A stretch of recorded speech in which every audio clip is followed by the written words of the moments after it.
కాళ్లలో నొప్పి, నరాల వాపు వంటి లక్షణాలతో బాధపడుతున్నారా? వెరికోస్ వెయిన్స్ లో అత్యాధునిక చికిత్స ఏవిస్ వాస్కులర్ సెంటర్. నమస్తే రమ్మగారు. నమస్తే జయ. రమ్మగారు, మనము ఆషాఢ మాసంలోకి వెళ్ళబోతున్నాం. మరి ఆషాఢ మాసం యొక్క విశిష్టత, విధి విధానాలు, కొత్త అల్లుడేమో అత్తవారింటికి వెళ్ళకూడదు, ఇద్దరు అత్త అల్లుడు కూడా ఒకే గడప దాటకూడదు, ఇలాంటి నియమాలు మనం చెప్పుకుంటూ ఉంటాం కదా. అవును. ఏం చేయాలంటారు, ఏం చెయ్యకూడదు అంటారు? అయితే భారీ ఎత్తున డిస్కౌంట్లు అయితే చూస్తాం రమ్మగారు. ఆషాఢ మాసం డిస్కౌంట్లు, ఆషాఢ మాసం సేల్ సేల్ సేల్, బంగారం బట్టలు అన్నిట్లోనూ చూస్తాం మనం. ఎందుకంటే పక్కనే శ్రావణం ఉంది కదా, అదంతా బంగారం కొనేరు ఇవి కాబట్టి, పైగా కొత్త పెళ్లి కూతుళ్ళు పెళ్లి కొడుకులు సెపరేట్ గా ఉంటారు కాబట్టి షాపింగ్ చేసైనా మనసు బెహలాయించుకుంటారని ఇప్పుడు చేస్తున్నారా జయ? ఏమో మరి. ఇది వరకు ఉమ్మడి కాపురాలప్పుడు కొత్తగా పెళ్లిళ్ళు అయితే ఈ భార్య ధ్యాసతోటే ఉంటారని, అల్లుడు అత్తారేళ్ళకి వెళ్ళకూడదని, కోడళ్ళు అత్త కోడలు ఒక ఇంటి గడప దాటకూడదని పిల్లని పంపేసేవాళ్ళు. ఆషాఢపు రోజులు ఆలోచించండి.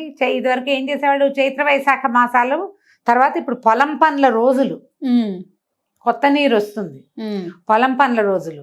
అందుకని ఈ పనుల ధ్యాస లేకుండా వీళ్ళు పొలం పనులు వదిలిపెట్టి పెళ్ళాల చుట్టూ తిరుగుతారని ఇది పెట్టారు. అండ్ రెండోది ఏంటంటే, ఈ ఆషాఢంలో కన్సీవ్ అయితే ఆరోగ్యానికి మంచిది కాదని. ఇప్పుడు కన్సీవ్ అయిన వాళ్ళు మంచి ఎండాకాలం కంటారు, అది ఇబ్బంది కదా, చాలా కష్టమని అసలు ఆషాఢంలో భార్యాభర్త ఒక చోట ఉండకూడదు అని. ఇప్పుడు ఏమి చేస్తున్నారు తెలుసా? అత్తగారు వాళ్ళ అత్తగారు లేరు, వీళ్ళ అత్తగారు లేరు, భార్యాభర్త కలిసి ఉంటే ఏం పర్వాలేదని. వీళ్ళిద్దరి వరకు అయితే ఓకేనా? ఓకేనండి. వాళ్ళు ఎందుకు పెట్టారో వీళ్ళకి తెలీదు. ఈ కలిసి ఉంచకూడదు ఎలా చెప్తారు? అత్త అల్లుడు ఒక గడప దాటకూడదు, కోడలు అత్తగారు ఒక గడప దాటకూడదు. అవును, ఇదే పెట్టేది. అసలు పాయింట్ అది కాదు, ఈ పాయింట్. సరే, ఇప్పుడు ఏముంది? ఇది వరకంటే వైద్యాలు లేవు, ప్రసూతి మరణాలు ఎక్కువగా ఉండేవి, సమస్యలు ఉండేవి. ఇప్పుడు ఆ గోల లేదు కదా, ఇప్పుడు ఆ గోల కాదుగా. అవును, అందుకని గంటేస్తున్నారు. నేను ఎవరో మా ఫ్రెండ్ ఒకరు అడిగారు కూడా నన్ను, పెళ్ళై సంవత్సరం అయింది, కిందటి శ్రావణంలో అయింది, ఈ ఆషాఢం అంటే ఏడాది అయిపోతుంది వాళ్ళ పెళ్ళై. మా కోడలు వచ్చింది మా ఇంట్లో ఉంచుకోదంటే, ఏం కాదండి అలాంటి సిద్ధాంతాలు ఏం లేవు ఈ రోజుల్లో అంటే, ఏమోలేండి ఎందుకు వచ్చిందని మా కోడల్ని పుట్టింటి పంపించేసామన్నారు. ఓహో, ఆలోచించట్లా. ఇది ఎవరో ఒకళ్ళు అంటారు, ఇదేంటి ఆషాఢంగా మీ కోడలు ఉంది ఏంటని, ఇంకా అది బాధ అనిపిస్తుంది, అందుకని పంపించేశారు. ఇది పాయింట్ దాంట్లో. అయితే ఆషాఢంలో ఆచరించవలసినవి ఏమిటి? ఆషాఢం అనగానే చైత్ర వైశాఖాలు, ఇది కదా మన ఏమంటారు, ఋతువు, వసంత ఋతువు. ఇప్పుడు గ్రీష్మం వస్తుంది, అంతే కదా. అయితే ఇప్పుడు ఈ ఆషాఢంలో ఏంటంటే, జ్యేష్ఠాషాఢాలు, జ్యేష్ఠ మాసం అంతా ఎండ ముహూర్తాలు. ఆషాఢాన్ని శూన్యమాసం అంటారు, 4వ నెల. చైత్రం వైశాఖం జ్యేష్టం ఆషాఢం. ఈ ఆషాఢంలో పెళ్లిళ్ళు పేరంటాలు జరగవు, కానీ గృహారంభాలు జరుగుతాయని చెప్తారు. ఇల్లు కట్టుకోవటం అవి మొదలు పెట్టుకోవచ్చు అని చెప్తారు. మరి ఇప్పుడు ఏం చేస్తున్నారు? ముహూర్తాలు ఉన్నాయి, శూన్యమాసం ప్రస్తుతం మనకి ఇది ఏదో శూన్యమాసం నడుస్తుంది, ఇవేవో బావులేదు కత్తెరలు ఉన్నాయి అవి అని చెప్తున్నారు కదా. దాన్ని పక్కకు పెడితే ఆషాఢంలో ప్రత్యేకంగా చేయవలసినవి ఏంటంటే, మునగాకు తినటం, గోరింటాకు పెట్టుకోవటం, ఈ రెండు మస్ట్ అండ్ షుడ్గా చేయాలి. ఓహో, ఆషాఢ ఆదివారాలైనా కనీసం 4 ఆదివారాలైనా మునగాకు తినమంటారు. మునగ రిచిన్, కాల్షియము, ఐరను, ఇంకా ఏమిటో బోల్డ్ ఉన్నాయి దాంట్లో. సంవత్సరంలో కొన్నిసార్లైనా తప్పకుండా తినాలి అని ఆయుర్వేదం చెప్తోంది. అది ప్రత్యేకంగా ఇది ఇప్పుడు ఎందుకు పెట్టారు? వర్ష ఋతువుకి ముందు. ఇప్పుడు వానలు ఆల్రెడీ మనకి మాన్సూన్స్ వచ్చినాయి, కానీ మాన్సూన్ కాదు కదా అసలు కాలం. మనకేమిటి? శ్రావణ భాద్రపదాలు వర్ష ఋతువు పూర్తిగా. అవును, శ్రావణానికి ముందు. ఇప్పుడు ఏంటంటే కొన్ని చోట్ల కొత్త నీరు వస్తుంది, గోదావరికి కొత్త నీరు వస్తుంది. ఆషాఢంలో పంచమి నాడు తప్పితే దశమి నాడో ఏకాదశి నాడో తప్పకుండా కొత్త నీరు వస్తుందని చెప్తారు.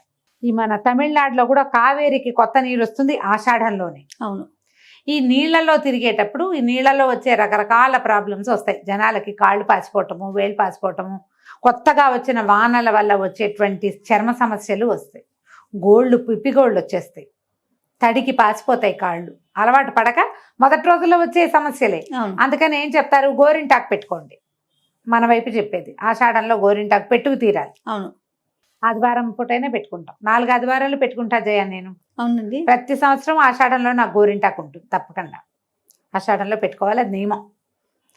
పల్లెటూళ్ళలో నియమం. ఇప్పుడు ఏ నీళ్ళలో చేతులు పెడతాం? నీ గిన్నెలు కడిగే పని కూడా చేయను. అదే కదా, మనం కూడా అంతే చూడు. ఇప్పుడు ఆషాఢం అత్తారిళ్లలో పాయింట్ ఎలాగో ఇది కూడా అంతే. అయితే ఈ సీజన్లో వచ్చే కొన్ని సమస్యలకి ఎందుకంటే శరీరం మనకు వేడి ఉంటుంది లోపల బాడీలో, వాతావరణం ఏమో చల్లబడుతుంది. ఎండాకాలపు వేడి పోదు, గోరింటాకు పెట్టుకుంటే ఒంట్లోంచి వేడి కూడా తగ్గిపోతుంది. అవును. ఈ సిద్ధాంతంతో ఇలాంటి సిస్టమ్ని అరేంజ్ చేశారు. ఓకే.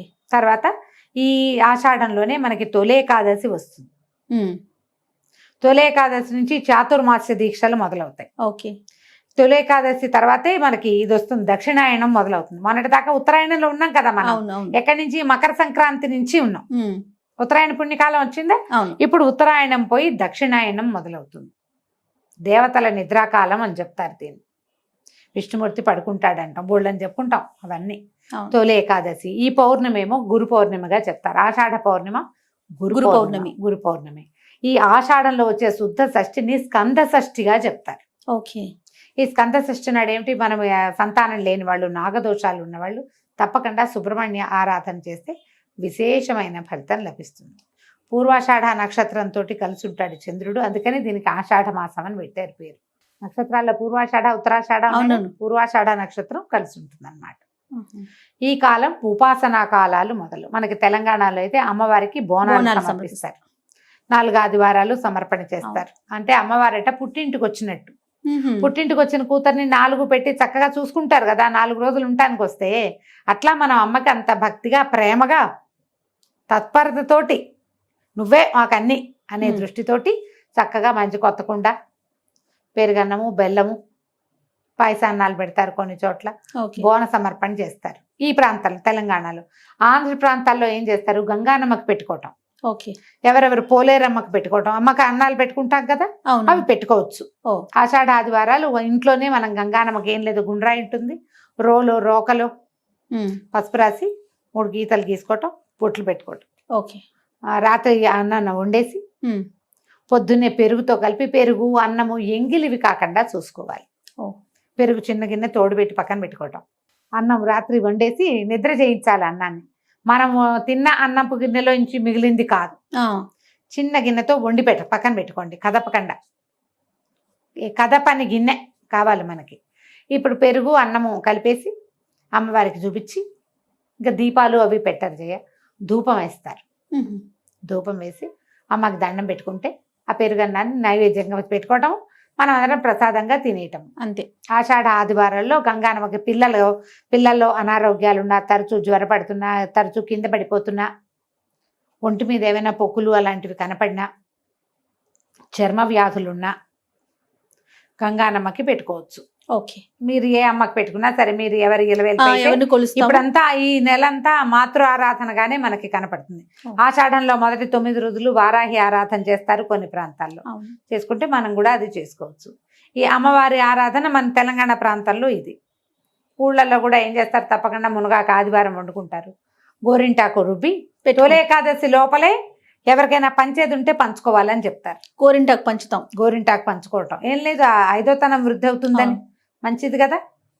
ఇలాంటి నియమాలతోటి ఆషాఢ మాసాన్ని వెళ్ళదీస్తే ఆ తర్వాత వచ్చే శ్రావణ మాసం ప్రతిరోజు పండగే అంతే కదా.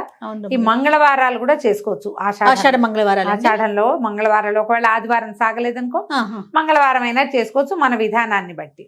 ఇప్పుడు ఏ పూజా విధానం ఏం లేదు, మునగాకు తినండి, గోరింటాకు పెట్టుకోండి అంతే. ఇక్కడ తెలంగాణలో ఏం చేస్తారు, గోరింటాకు సిద్ధాంతం ఇక్కడేం పెద్ద కనపడదు.